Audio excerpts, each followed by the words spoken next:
Hey, welcome to intermission analysis of the Wild Colorado Avalanche game. Wild lead 2-1 tonight in Colorado after one period. I'm Brandon Mileski, Pat Micheletti with me. How's it going, Patrick? I'm doing pretty good, Brandon. I was very, very impressed with the Wild's first period. Yeah, they kind of had to withstand a little bit of pressure from Yep. Colorado early. You can tell that crowd is buzzed both ways. There's Wild fans and Avalanche fans. It sounds like a playoff atmosphere. It's got a little bit of a playoff pace, and I thought the Wild really, after about the first couple of minutes, took control and really played their game. And I don't want to say fully dominated, but I thought they controlled the first period. Yeah, exactly. I was going to say the same thing. That building initially to start the game was bananas, and they were pumped for it. And you knew that Colorado would come out really, really hard, and Minnesota withstood that. And then things settled down a little bit. You get into the flow of the game, and I thought they had a good period. We're only going to be doing this during the intermission, so you got about 10, 12 minutes. If you want to leave a comment or a question, we will get to some of those. Let's begin with the Wild's first goal, Pat. It's what a shocker. The Boldy, Eriksson Ek, Johansson line does it again. They were out there against the top line for Colorado, McKinnon. First, Johansson forces the turnover in the defensive zone, leads to possession. They end up dumping the puck. Georgiev turns the puck over to Boldy, and it ends up getting on the stick of Joel Eriksson Ek, who makes an unbelievable between the legs pass to Johansson, Johansson has been good once again. Yeah, and before we talk about the goal a little bit, we've talked a lot about the addition of Johansson with Boldy and how all of a sudden that line is going gangbusters. We don't talk about Eriksson Ek enough. I mean, he's been fabulous with that line. Also, you saw in the pass on the goal, but he's been good all year. But you really start to see his game move up another notch, I think, anyhow. Well, it's nice to see with him too. He was getting points throughout the year, Pat, but a lot of that was on the power play that was doing Correct. so well, and he deservedly so for him. But 5-on-5, when he never got that same chemistry going with Foligno and Greenway, and they weren't always together. Now he's combining the good power play with the 5-on-5 Yep. play and getting contributions there. He creates space for both Boldy and Johansson. I know Johansson does it a lot with his speed, and Boldy is such a good skater. But the positioning of Eriksson Ek allows he takes out a guy, and all of a sudden you have more room, and then they start wheeling and dealing, and it's been a really fun line to watch. Evasive Goose wants to know: do you think I think he's saying JoJo Boldy chemistry can continue once we get Cap on our first linebacker? Or would it be worth making a super line of Cap, Ek, Boldy? You can't break up Boldy, Ek, and JoJo right now. You can't do that. No, you can't do it. Can't do it. And why would you? You get Kaprizov back, and listen. If one guy needs Kaprizov back, it's Zuccarello. Yeah. To get him going again, you and I had talked about that, numerous times, and I think that'll just be a great addition when Kaprizov gets back. Amazingly though, while that line has suffered without Kaprizov, Ryan Hartman is still contributing. He's got 10 points in the last 10 games. Obviously the game-winning goal against Chicago. He scored against Seattle. Yep. Had a great move to get off the iron in this first period. He's just playing with a different level of confidence than we saw for the good majority of the season. I don't know what the problem was. Early in the year, was it, I'm down in the dumps because I'm not with my line mates? Is it, he was hurt a little bit, and, he's getting bad penalties. And, I think that one day they just said, let's put everything aside, start the season like it is the first game, and start playing the way you can play. And he's been great. I mean, he's really been great, and they're going to need him, to be at his best come playoff time.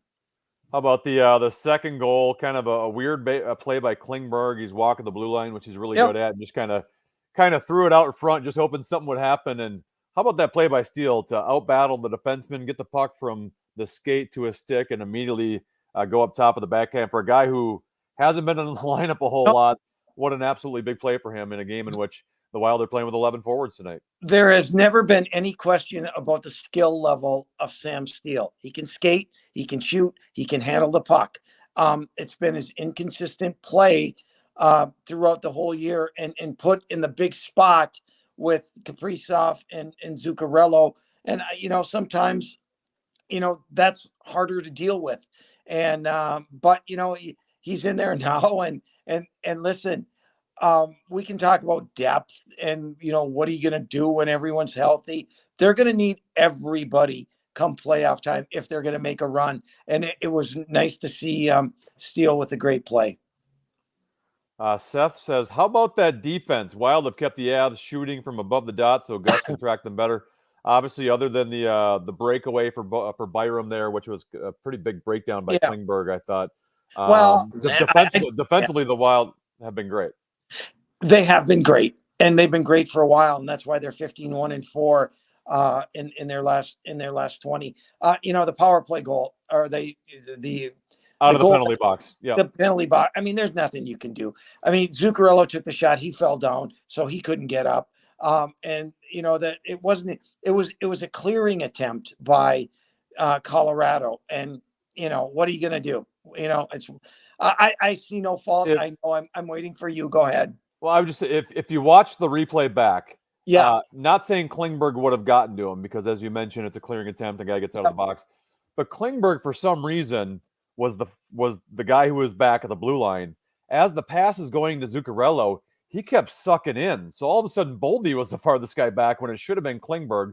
And you have to know as a defenseman, specifically when you're the only defenseman, because you had three forwards out there with you, when you hear Fleury hitting that stick, you have to have in the back of your mind, hey, this guy's jumping out of the box. And not saying he would have been able to get to the forward, but he should not have been that far away. If you go back and watch the play, Klingberg just kept sucking down low like he didn't even know the guy was coming out of the box. And that aspect of it was pretty bad. We call that the trials and tribulations of an offensive defenseman. Yeah. Well, how about I was getting into a little Twitter discussion with one of my followers.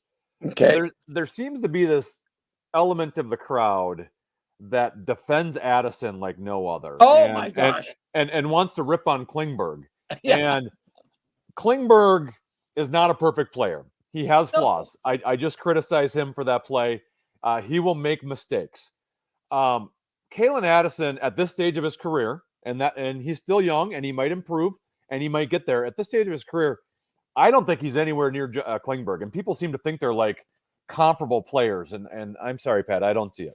No, either do I. Not even close. And here's another thing: whether you like this or not, Brandon, it's the name factor. It's the been around factor. You get Klingberg, and those guys know that you got to pay attention to him. Why? Because he finished 6th in the Norris Trophy voting twice. He's got some cachet, right? Addison doesn't. So, when they're killing the penalty, they're not thinking, keep an eye on Addison. He's not there yet. And he doesn't have that yet. Whether you like it or not, it's just the reality of it. Well, and Addison, when he was playing this year, Pat, he improved the power play. I think he was no doubt one of the better point guys they've had on the power play in the history of the franchise. And that's not saying much because they haven't had a lot back there, but he was good on the power play. Even strength, he doesn't score offensively, even strength. He has 3 points this season, even strength. 3. He has 25 on the power play. So the offense is not translating when it gets to 5-on-5. And then he has his defensive warts. Klingberg has issues, but Klingberg is much better at 5-on-5 offense. He can walk the blue line. I think he's a better skater. I think he's a better shooter than Addison. And defensively, he's not great, but at least he has the reach and the size where he can go up against bigger guys and win some one-on-one battles with other teams' top players. I don't see the comparison. Addison might get there eventually, but at this stage of the career, I just don't see it. I don't have to add anything. All right. Nick Peters wants to know, he says, I think we all thought the goals would be harder to come by with Kirill out, but it's been the opposite. Why is that? It's a good question, Pat. That is a really good question. Because I think they've gotten back to, and I think we've seen it lately. It all starts in their defensive end. When they defend well, then they can get up the ice, and they can get up the ice together as a group. And they're coming at it with speed. I think their forecheck has improved immensely. Tonight they were flying, and they're really keeping their feet moving. And when you do that, and look no further than the steal goal. Where did he get that? He stood right in front of the net with Gerard, and made a nice play. So I think they're simplifying it. They're working harder. They're skating. They're moving the puck, and I think that's been a big reason. Yeah, I think there's multiple explanations for this. One, Pat, when Kaprizov went out was around the time you had acquired some new players. So Johansson came in and spurred the offense, and Klingberg came in and a little bit more offensive than what they had previously. Sundqvist has added offensively. But to your point, when a guy like Kaprizov, who's been your only offense, goes out, I think the rest of the team now knows, man, we got to play a certain way. We got to play with effort. We got to play with grit.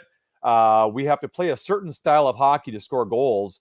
And then the other part of this, Pat, is confidence is a weird thing in sports. It is. And Johansson has added confidence to Boldy, and now he's playing at a level we've never seen out of Boldy before. Ryan Hartman's playing with a confidence level he's never played. Defensively, they've been great. The goaltending's been great. And that's another thing, too, is when you've got the goaltending and the defense you don't feel the pressure to have to score 4 or 5 goals a game. So you can kind of play the right style of hockey. I think it's kind of a combination and mixture of all these things. And it does get you excited that when Kaprizov comes back, and who knows how healthy he's going to be, but when he comes back, if you can keep that Boldy Johansson line going, combined with Kaprizov and combined with the depth scoring you're getting, man, this team looks like a scary team all of a sudden in the Western Conference. Brandon. And one other thing, and it might be minor, but it takes you feel a lot less pressure when you look down the bench and you see, hey, we got Johansson now. We got another guy. And so I don't have to feel like I have to score every time out there. You play a little looser. And I think that really, really helps a lot. Takes the pressure off a lot of guys. All right. Diesel Fueler says, do you think the Wild are built better for a playoff push this year, comparing the current defensive structure and size of the team to past teams? It remains to be seen, right? I mean, it really remains to be seen. I really like the addition of Sundqvist. I think he's really going to help him now where he ends up. I foresee when Nyquist is there, I wouldn't be shocked to see a Foligno go down to the fourth line and really have a line that just gets out there and bangs and changes momentum, and that wouldn't shock me. I mean, but they have a lot of options now and a lot of depth, so it very well could be. All right, Pat, as we get ready to wrap this up, one more topic. Going with 11 forwards, 7D tonight because of the Ryan Reeves injury and Brandon Duhaime. Alex Goligoski's playing a little bit of forward, got the penalty. 11 forwards and 7D has not been a recipe for success for this team, but so far through one, it looks good. Brandon, I have no issue at all. I know people are freaking out. Oh my gosh, 11-7, why are you doing that?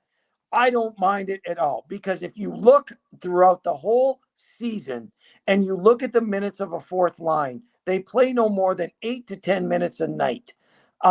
And then it also gives you the ability to use one of your top 6 forwards on that fourth line in a situation where you might be able to use it to your advantage.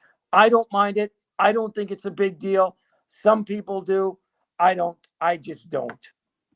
All right, Pat. Great stuff. I'll talk to you at the second intermission. We'll be back here in about 20 minutes or so. Sounds great. Looking forward to it. All right. He's Pat Micheletti. I'm Brandon Mileski. Thank you for tuning in to our intermission report. The second period is next. You can listen to it on the Fan, and we'll be back here on the KFAN social channels for second intermission analysis. Enjoy the